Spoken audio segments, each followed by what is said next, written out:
Integral calculus chapter 7 के आज के इस वीडियो में हम लोग एक्सरसाइज 7.2 में नेक्स्ट क्वेश्चंस को सॉल्व करेंगे। यहाँ हम क्वेश्चन नंबर 18 से बिगिन करेंगे, शुरू करेंगे, क्योंकि इससे पहले वाले सारे क्वेश्चंस का सॉल्यूशन हमने प्रीवियस वीडियोज में आपको अवेलेबल करवा दिया है। तो चलिए देखा जाए कि इस एक्सरसाइज में जिस तरीके को अपना करके दिए गए किसी फंक्शन के इंडेफिनिट इंटीग्रल को फाइंड करना है, उस पर बेस्ड क्वेश्चन को कैसे फाइंड सॉल्व किया जाए। यहाँ हम इंटीग्रेशन बाय सब्स्टिट्यूशन मेथड का प्रयोग कर रहे हैं और इसके जरिए हम दिए गए किसी फंक्शन के इंडेफिनिट इंटीग्रल को फाइंड करेंगे। तो चलिए देखा जाए नेक्स्ट क्वेश्चन जो सामने स्क्रीन पर है। तीन क्वेश्चन यहाँ दिख रहे हैं, 18, 19 और 20, 18, 19, 20। इन्हें सॉल्व करना है। और चूंकि हम लोग पढ़ रहे हैं इंटीग्रेशन बाय सब्स्टिट्यूशन, तो हर क्वेश्चन में हमें ये बात ध्यान रखनी है कि हमें सब्स्टिट्यूशन के लिए कौन सा फंक्शन सेलेक्ट करना होगा। याद रहे कि हम सब्स्टिट्यूशन उस फंक्शन के लिए करते हैं जिसका डेरिवेटिव अवेलेबल हो। ये एक महामंत्र है इस एक्सरसाइज के लिए। क्या है भाई? हम उस फंक्शन के लिए सब्स्टिट्यूशन करेंगे जिसका डिफरेंशियल कोफिशिएंट यानी डेरिवेटिव अवेलेबल। ये बेसिकली लगभग हर क्वेश्चन में आपको यह आइडिया काम करता है। ठीक है, तो चलिए शुरू करते हैं। क्वेश्चन नंबर 18 का सॉल्यूशन क्या दिया है? फंक्शन में दिया गया है e raise to the power tan inverse x divided by 1 plus x square.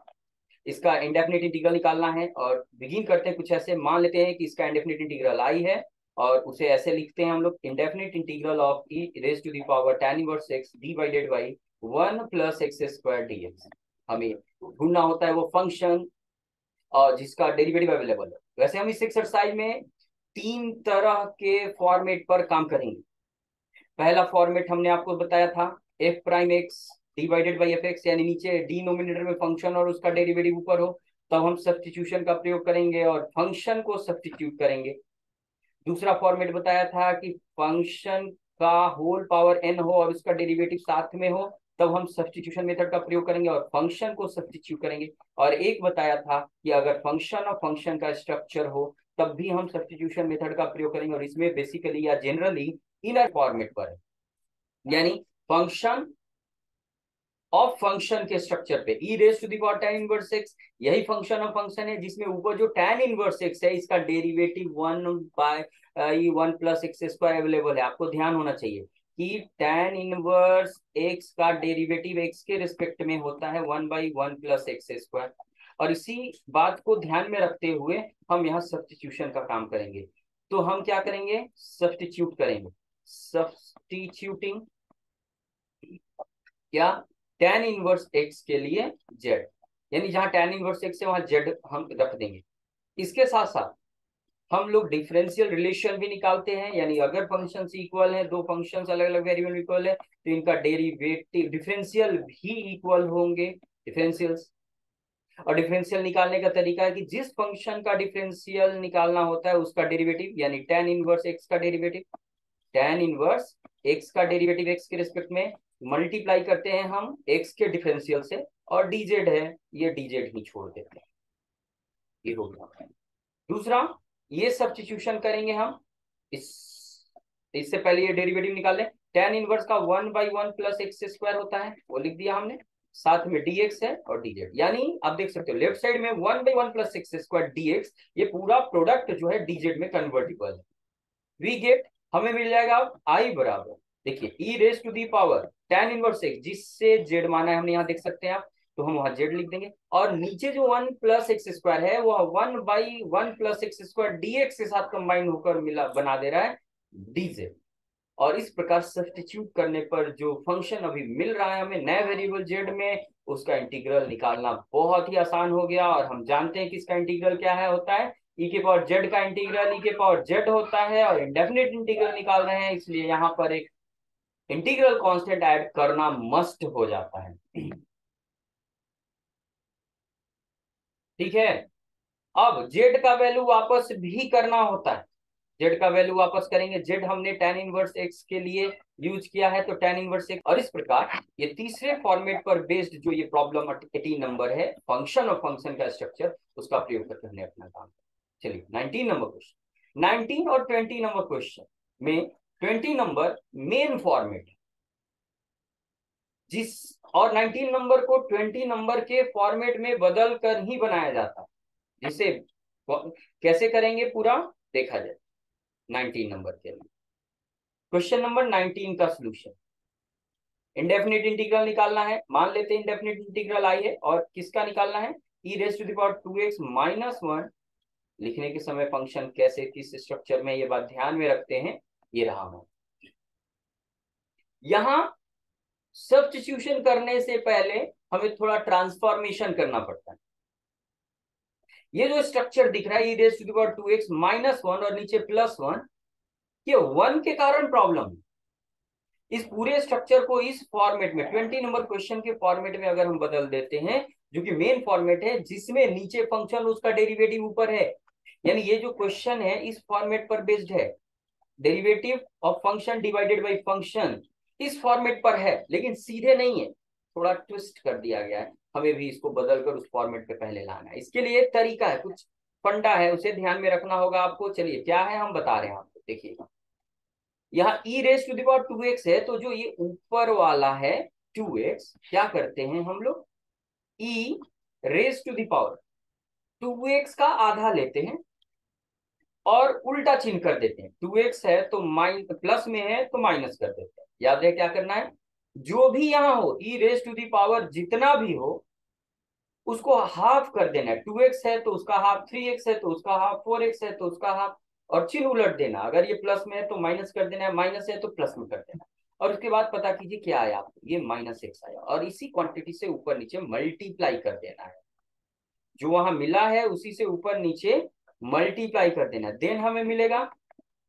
क्योंकि हम अपनी मर्जी से ये काम कर रहे हैं, इसलिए बैलेंस के नियम से जब हम ऊपर मल्टीप्लाई करेंगे तो उसे नीचे भी मल्टीप्लाई करना पड़ेगा।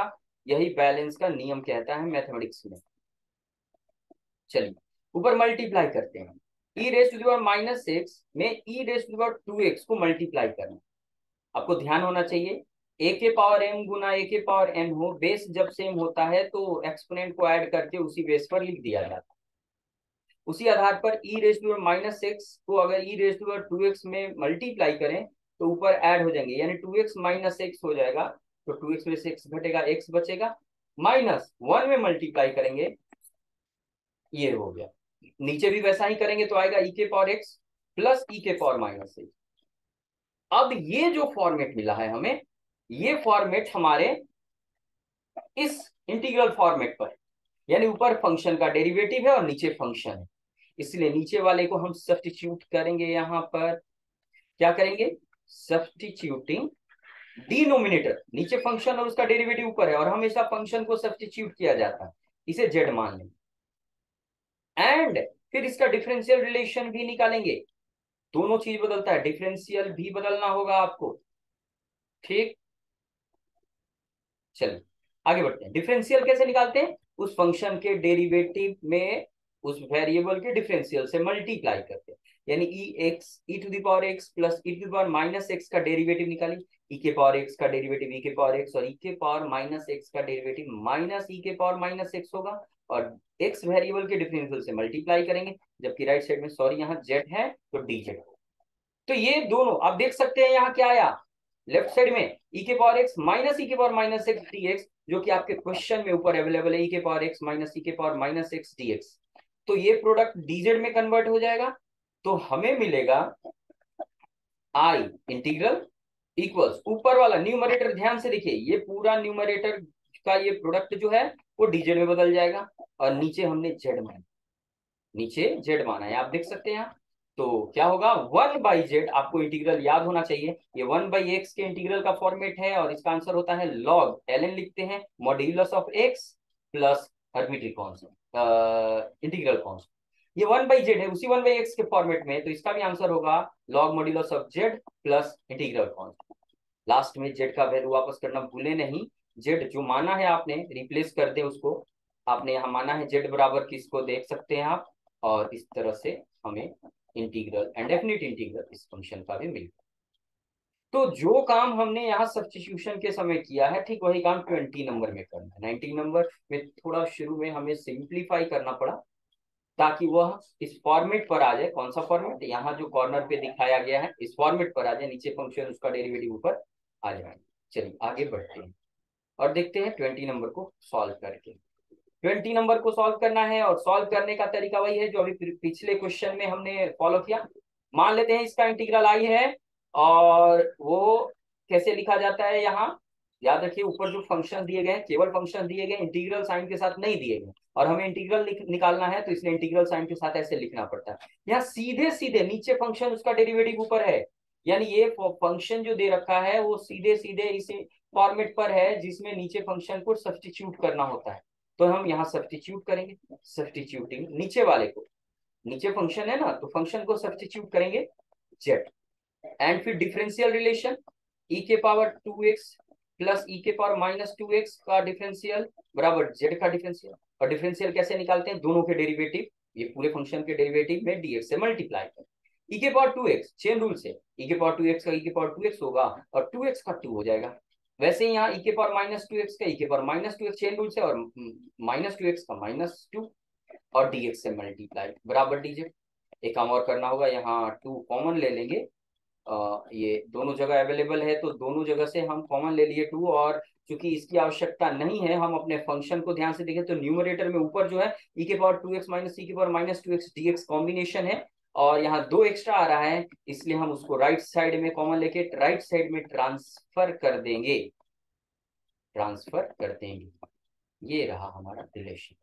अब क्या है, सब्स्टिट्यूट कीजिए तो हमें मिलेगा आई इंटीग्रल इंडेफिनिट इंटीग्रल इक्वल्स, ऊपर देखिए तो ये पूरा का पूरा कॉम्बिनेशन यहाँ आया है, जिसके जगह हमें लिखना 1/2 dz, और डिनोमिनेटर में इस पूरे को हमने मान रखा है यहाँ z, तो z लिखिए 1/2 कांस्टेंट है वो बाहर, और 1/z का इंटीग्रल अभी अभी देखा हमने log modulus of z plus integral constant. ये जैसे इंटीग्रल लिखते हैं कहीं भी तो ये कांस्टेंट ऐड करना भूलेंगे नहीं, z के वैल्यू को वापस भी करना है, e raised to the power 2x plus e raised to the power minus 2x plus c, और इसका भी इंडेफिनिट इंटीग्रल हमने निकाल दिया। पहले फॉर्मेट की पहचान कीजिए, जो 3 फॉर्मेट्स हैं उनमें से कौन से फॉर्मेट में हमारा प्रॉब्लम अवेलेबल है उसकी पहचान कर लेते हैं और फिर अपना इंटीग्रल निकाल लेते हैं। चलिए नेक्स्ट बढ़ते हैं हम आगे। ये रहा हमारा नेक्स्ट क्वेश्चन, जिसमें शुरू में tan स्क्वायर 2x माइनस 3 दे रखा है।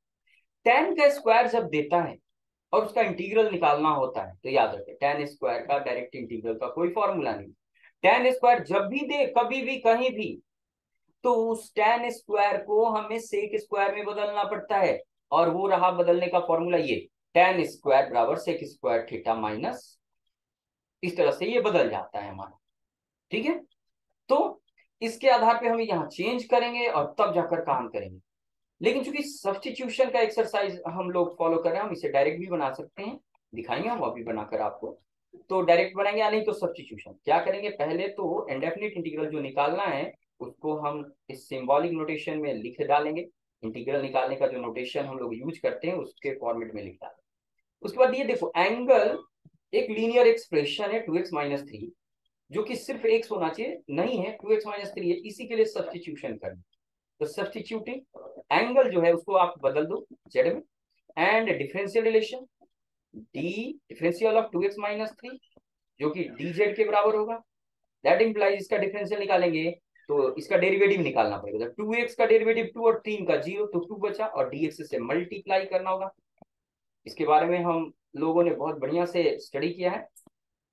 अब हमें सिर्फ dx चाहिए जो कि 1/2 dz के बराबर, तो हमें मिलेगा ये सारा सब्स्टिट्यूशन करने पर i इक्वल्स tan स्क्वायर और सिर्फ z, और dx की जगह 1/2 dz।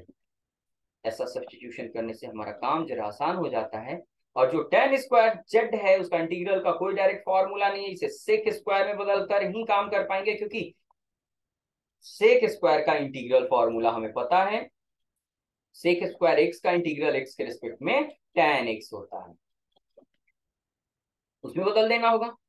अब देखिए यहां जब हमने tan स्क्वायर को सेक में बदला तो दो टर्म्स का डिफरेंस आ गया, तो इंटीग्रल निकालने के कंसेप्ट से क्या होता है, दोनों का अलग अलग इंटीग्रल निकालेंगे, ब्रैकेट के अंदर सेक स्क्वायर का हो जाता है tan, जेड है तो जेड, अब 1 का लिखेंगे, जेड वेरिएबल है तो जेड जो वेरिएबल होता है कांस्टेंट में उससे मल्टीप्लाई करके लिखते हैं प्लस सी, और लास्ट में जो चूंकि सब्स्टिट्यूशन का मेथड आप फॉलो कर रहे हो तो वापस कर देना है जेड का वैल्यू, जेड का वैल्यू है 2x-3 और माइनस में 2x-3, जेड जहां जहां वहां रख दिया हमने, चलो ठीक है। लेकिन ये आंसर अगर बुक से मिलाइएगा तो इतना नहीं आ रहा है, ये 1/2 से पहले मल्टीप्लाई कीजिए, हम समझा रहे हैं कि आंसर क्या आना चाहिए यहाँ।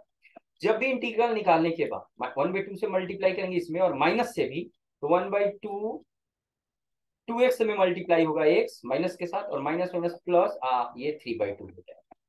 जब भी आपके इंटीग्रल में कोई टर्म अगर सिर्फ कांस्टेंट वाला हो, वहां और वेरिएबल उपस्थित नहीं हो, तो c के साथ कंबाइन करके, यानी कांस्टेंट्स का सम कांस्टेंट होता है, इस आइडिया का प्रयोग करके हम इन दोनों को कंबाइन करके नया कांस्टेंट लिख देंगे और यही आंसर। याद रखें अकेला कांस्टेंट कभी भी मिले तो सी के साथ उसे कंबाइन कर दीजिए, इस आधार पे कि दो कांस्टेंट का सम डिफरेंस प्रोडक्ट कांस्टेंट ही होगा, और इसके कारण हमें दोनों को जोड़ने पर नया कांस्टेंट C1 मिला। तो ये तरीका सब्स्टिट्यूशन।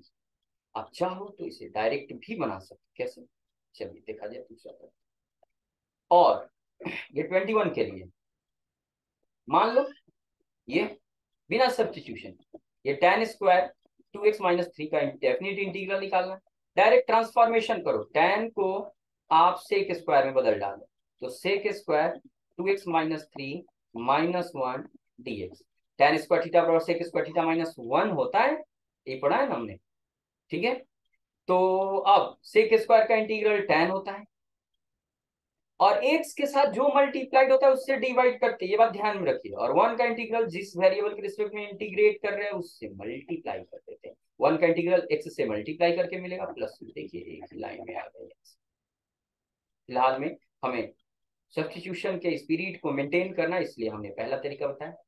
क्वेश्चन नंबर 22 का सोल्यूशन है, ये सेक स्क्वायर खुद ही है, इसका इंटीग्रल हम जानते हैं, सब्स्टिट्यूशन का तरीका अपना करके आप इसे बना सकते हैं 7 - 4x, यहां सब्स्टिट्यूट कीजिए, सब्स्टिट्यूट एंगल जो लीनियर एक्सप्रेशन 7 - 4x बराबर जेड एंड डिफरेंशियल 7 - 4x बराबर dz, जो कि देगा क्या, डिफरेंशियल कैसे निकालते हैं, डिफरेंशिएट करके 7 का 0 -4x का -4 और dx से मल्टीप्लाई और ये dz, ठीक है। इसलिए हमें सिर्फ dx बराबर मिलेगा -1/4 और dz, vget इतना सब्स्टिट्यूट करने के बाद हमें मिलेगा i बराबर, क्या मिलेगा भाई, i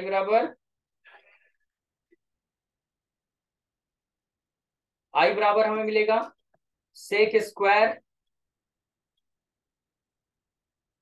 जेड इंटू -1/4 dz। अब क्या करेंगे, -1/4 जो कि कांस्टेंट है और उसका अभी कोई लेना देना नहीं इंटीग्रल फॉर्मूला से, उसे बाहर करेंगे और उसके बाद केवल सेक स्क्वायर जेड है उसका इंटीग्रल निकाल देंगे, जो कि tan जेड होगा प्लस सी, और जेड के वैल्यू को वापस कर, अभी पीछे जो सेकंड मेथड होता है उस तरीका के आधार पर भी आप इसका इंटीग्रल निकाल सकते हैं। ये रहा आंसर पहला तरीका। और डायरेक्ट अगर आप बनाते हैं, और 22 के लिए ही अगर आप इसके इंडेफिनिट इंटीग्रल को निकालना चाहते हैं तो डायरेक्ट उस आइडिया को याद कीजिए कि x के साथ जो मल्टीप्लाइड है, लीनियर एक्सप्रेशन रहने पर यह आइडिया यूज किया जाता है, क्वाड्रेटिक क्यूबिक या दूसरे किसी स्ट्रक्चर के में नहीं। तो सेक का हम जानते हैं tan होता है पूरा एंगल जो है, और x के साथ जो मल्टीप्लाइड है उससे डिवाइड कर देते हैं प्लस सी, ये रहा हो गया हमारा, ठीक है। अब बात करते हैं 23 के सॉल्यूशन, 23 चलिए देखते हैं 23।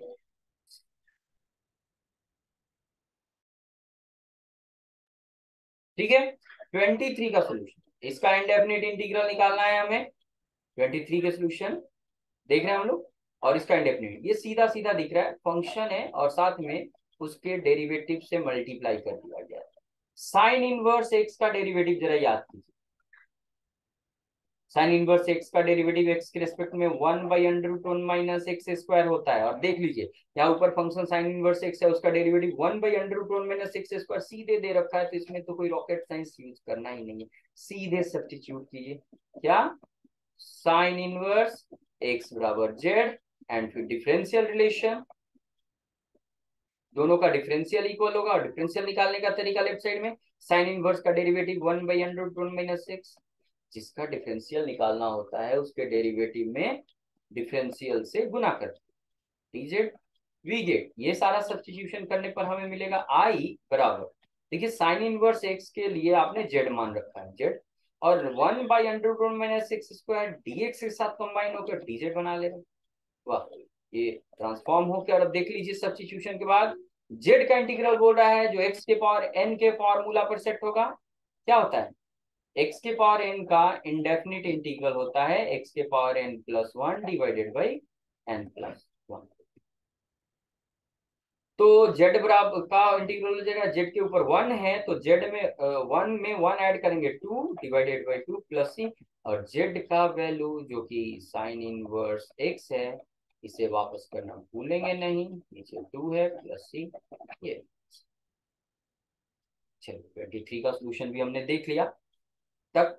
अभी आगे देखते हैं, ये रहे कुछ और प्रॉब्लम्स हमारे साथ। हमें इनके इनमें से कौन किस फॉर्मेट में है इसकी पहचान करनी होगी, और उसके बाद अपना तरीका यूज करके इंटीग्रल निकालने।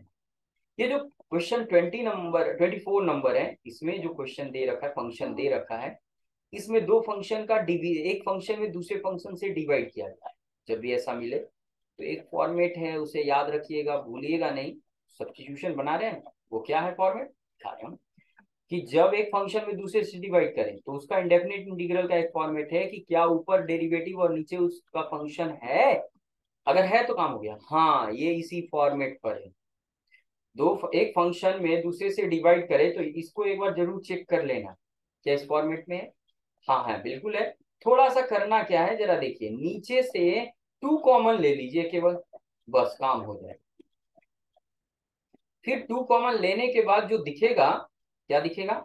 ये 3 cos x और ये 2 sin x, तो नीचे ब्रैकेट के अंदर जो फंक्शन दिख रहा है उसका डेरिवेटिव ऊपर है, उसी के लिए सब्स्टिट्यूशन की सब्स्टिट्यूटिंग ब्रैकेट वाला 2 नहीं, 2 एक्स्ट्रा है, इसके बराबर हम z सब्स्टिट्यूट करेंगे, और डिफरेंशियल रिलेशन, इस फंक्शन का डिफरेंशियल निकालना होगा। इसके लिए हम इसके डिफरेंशियल कोफिशिएंट को पता करना पड़ता है, और dx से मल्टीप्लाई, और इसका डिफरेंशियल 3 कांस्टेंट बार cos का माइनस साइन होगा, अरेंज करके लिखेंगे। 2 कांस्टेंट बार साइन का cos होगा, आप देख सकते हो ये ऊपर है, डी न्यूमरेटर में ऊपर अवेलेबल है, ऊपर मिला लो। ये 2 cos x यहाँ है, और -3 sin x यहाँ, हाँ है, ये उस फॉर्मेट पर है भाई। तो चलिए देखा जाए, एक बार और लिख देते हैं सजा करके। 2 cos x प्लस में शुरू में लिखिए और 3 sin x माइनस में बाद में लिखिए, dx मल्टीप्लाइड है और dz, तो ये पूरा कॉम्बिनेशन आपके क्वेश्चन में है। तो हमें अब मिलने वाला है आई बराबर क्या, ऊपर जो प्रोडक्ट है वो dz हो जाएगा और नीचे सिर्फ z, और इसका आंसर होगा log modulus of z plus सी।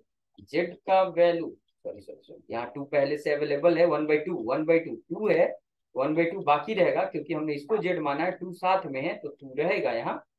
तो ये हो जाएगा 1/2 लॉग मॉड्यूल, z का वैल्यू वापस कीजिए, वो है 3 cos x plus 2 sin x plus ये 24 नंबर क्वेश्चन। चलिए आगे बढ़ते हैं। 25 नंबर, इंडेफिनिट इंटीग्रल निकाल, हमें फॉर्मेट की पहचान करनी पड़ेगी क्योंकि हमें कुछ खास फॉर्मेट्स पर ही काम करना है यहाँ सब्स्टिट्यूशन वाले एक्सरसाइज में, इस एक्सरसाइज में देखने पर थोड़ा प्रैक्टिस करना पड़ता है इंटीग्रेशन में, और देखने पर पता चल जाता है हमें कहाँ पर कैसे क्या काम करना चाहिए। यहाँ पर जो फंक्शन दे रखा है 1 डिवाइडेड, डिवीजन में अगर देता है ना तो थोड़ा सा सोचना पड़ता है हमें, उस पर काम करने के लिए। ये 1/cos² x है ना, तो इसको सेक में बदल देंगे, तो 1/cos² sec² x के बराबर होता है। और tan वाला स्ट्रक्चर जैसा है वैसे। आप देख सकते हैं कि ब्रैकेट के अंदर जो डिनोमिनेटर में 1 - tan x है, इसका डेरिवेटिव ऊपर है बदल, तो पता चल गया क्या करना है, सब्स्टिट्यूट करना है 1 - tan x बराबर z। अच्छा हाँ, फॉर्मेट की बात करें किस फॉर्मेट पर है, तो ये रहा इसका फॉर्मेट, फंक्शन के पावर n इंटू फंक्शन का डेरिवेटिव dx, इस फॉर्मेट पर। ये फंक्शन जो fx के पावर n जो दिया है, ऊपर और नीचे दोनों में से कहीं भी हो सकता है, ठीक है। नीचे वही चीज है, एंड ये सब्स्टिट्यूशन, इसका सब डिफरेंशियल रिलेशन, क्योंकि जब भी सब्स्टिट्यूट करेंगे तो डिफरेंशियल रिलेशन को रिप्लेस करना नहीं भूलेंगे। और डिफरेंशिएट के 1 का 0 और tan का माइनस sec² x, माइनस है पहले से, और dx से मल्टीप्लाई। देखिए आ गया उत्तर, माइनस नहीं चाहिए, तो इसलिए माइनस को हम राइट साइड में ट्रांसफर कर देंगे, माइनस dz बन जाएगा। और इसके बाद जो है हम काम कर लेंगे अपना वी गेट। हमें मिलने वाला है अब क्या, वो आई बराबर, देखिए sec² dx के साथ मिलकर माइनस dz बना रहा है, और नीचे जो 1 + tan x है उसको z माना है, और स्क्वायर है तो स्क्वायर कर देंगे, माइनस बाहर कर देंगे और z² को उल्टा करेंगे। आपको नियम पता होना चाहिए क्या होता है, कि अगर 1/a के पावर n है तो इसे हम लिख सकते हैं a के पावर -, इसका रेसिप्रोकल लेंगे तो एक्सपोनेंट का साइन बदल, x के पावर n के फॉर्मेट पर है तो उसमें क्या होता है, एक बढ़ जाता है, ये 2 -2 में 1 ऐड हो जाएगा, उसी से डिवाइड करेंगे +c, तो ये माइनस z के पावर -1 बचेगा, नीचे -1 माइनस माइनस प्लस हो जाएगा यहाँ, और z के पावर -1 -1 प्लस z के पावर -1/z लिख देंगे प्लस c, और z का वैल्यू वापस करना नहीं, ये तो बेहद ही जरूरी नितांत आवश्यक है। ये 25 नंबर क्वेश्चन का सोल्यूशन। चलिए आगे बढ़ते हैं, और 26 नंबर क्वेश्चन, ये फंक्शन और फंक्शन का स्ट्रक्चर है बंधु भाई मोरे, ये फंक्शन और फंक्शन का स्ट्रक्चर है। जब भी कोई फंक्शन अपने मूल रूप में से अलग होता है तो फंक्शन और फंक्शन के फॉर्मेट पे चला जाता है, और यहाँ फंक्शन और फंक्शन है cos x √x। तो ये किस स्ट्रक्चर फॉर्मेट पे है जिससे हम यहाँ दिखा रहे हैं, ये रहा फंक्शन ऑफ फंक्शन, इसमें हमें इनर फंक्शन को डिफरेंशिएट मानना पड़ता है, तो cos √x है, √x इनर फंक्शन है, उसी को सब्स्टिट्यूट करेंगे, सब्स्टिट्यूटिंग √x बराबर z, एंड इसका डिफरेंशियल √x का डिफरेंशियल और z का डिफरेंशियल, √x का डिफरेंशियल एक √x के डिफरेंस डेरिवेटिव को लिखकर निकालते हैं 1/2 √x इंटू dx से मल्टीप्लाई करेंगे, और dz, चूंकि 1/2 तो नहीं चाहिए हमें, √x केवल पता है, क्या करेंगे, ये 1/√x dx है और हमारे पास 1/2 √x dx है, तो 2 को उधर ट्रांसफर करना, इससे हमारा पूरा पूरा लेफ्ट साइड मैच हो जाएगा ऊपर दिए गए क्वेश्चन से, सॉरी 2 मल्टीप्लाइड हो, तो क्या बना, हमें मिला वी गेट, हमें मिल रहा है आई बराबर क्या, cos z, और 1/z 1/√x dx का कंबाइन होकर 2 dz बना ले, 2 कांस्टेंट बाहर, और cos का इंटीग्रल लिखना है, cos z का z के रिस्पेक्ट में इंटीग्रल लिखना है, cos का होता है साइन, याद रखिए साइन प्लस में होता है, माइनस z के वैल्यू को वापस करना भूलना नहीं है, √x है, और ये ठीक। चलो नेक्स्ट क्वेश्चन, ये है 27 नंबर क्वेश्चन, सोल्यूशन लेट, आसान है।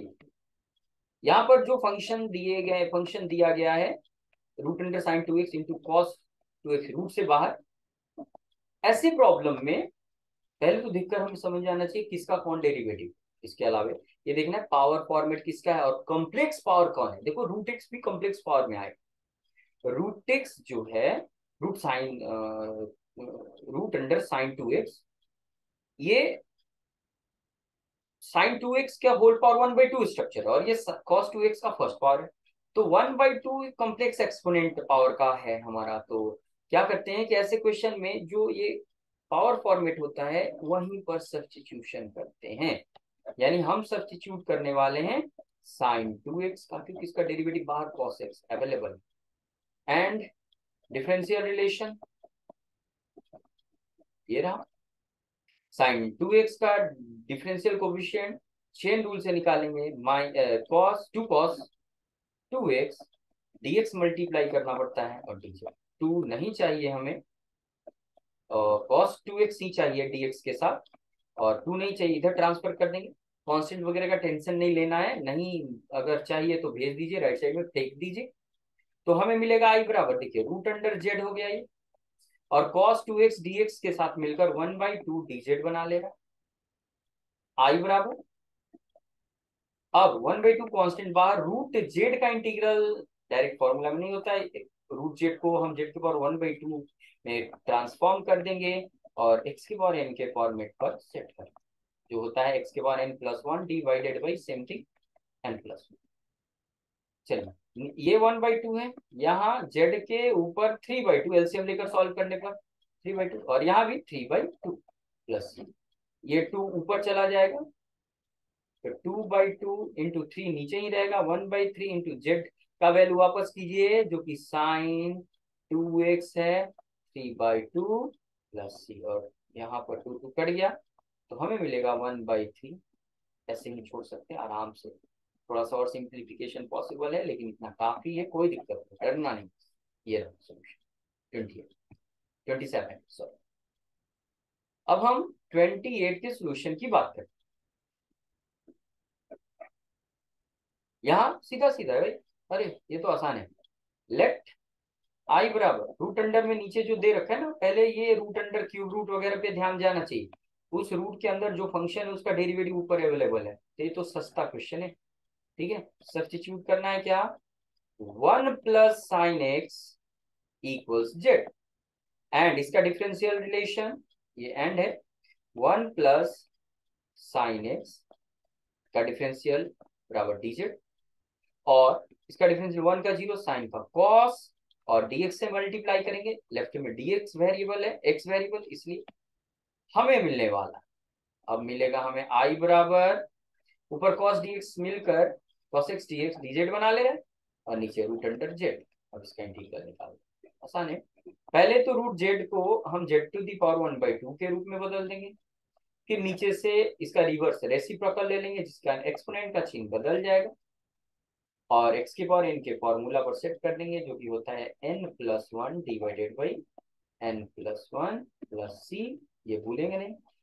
-1/2 में 1 ऐड करेंगे तो +1/2 आएगा, नीचे भी +1/2 आएगा, और 1/2 का नीचे वाला उल्टा हो जाएगा 2, और z का वैल्यू रख देंगे क्या, z का वैल्यू 1 प्लस साइन एक्स जो माने, और होल पावर 1/2 प्लस, अब चूंकि 1/2 को हम रूट अंडर भी लिखते हैं, तो 1 plus sine x root under plus C, ये सोल्यूशन 28। चलिए आगे बढ़ते, देखते 29 के क्या है हमारा। 29 let I equals cot x into log sin x, simple है। यहाँ पर इसका डेरिवेटिव ये होता है, बस सब्स्टिट्यूट कीजिए और काम हो। सब्स्टिट्यूटिंग ये फंक्शन ऑफ फंक्शन, पूरे फंक्शन ऑफ फंक्शन को मानना पड़ेगा Z, and differential relation D log sin x बराबर dz। ठीक, इसका डिफरेंशियल निकालेंगे चेन रूल से, log sin x का 1/sin x और sin x का cos x, और dx से मल्टीप्लाई, dz राइट साइड में है वो रहे। फिर cos बाई साइन हम जानते हैं क्या होता है, cot होता है, dx dz। हमें मिल जाएगा अब ये सब्स्टिट्यूशन के बाद क्या, आई बराबर cot dx के साथ मिलकर dz बना ले रहा है, और log sin x को z माना है, ये x के पावर n पर एक बढ़ जाएगा बाई 2 प्लस सी, z का वैल्यू वापस कीजिए जो कि है log sin x to the whole power 2 plus. Okay, आज के लिए इतना ही, बाकी क्वेश्चन अगले क्लास में सॉल्व करेंगे। Thank you.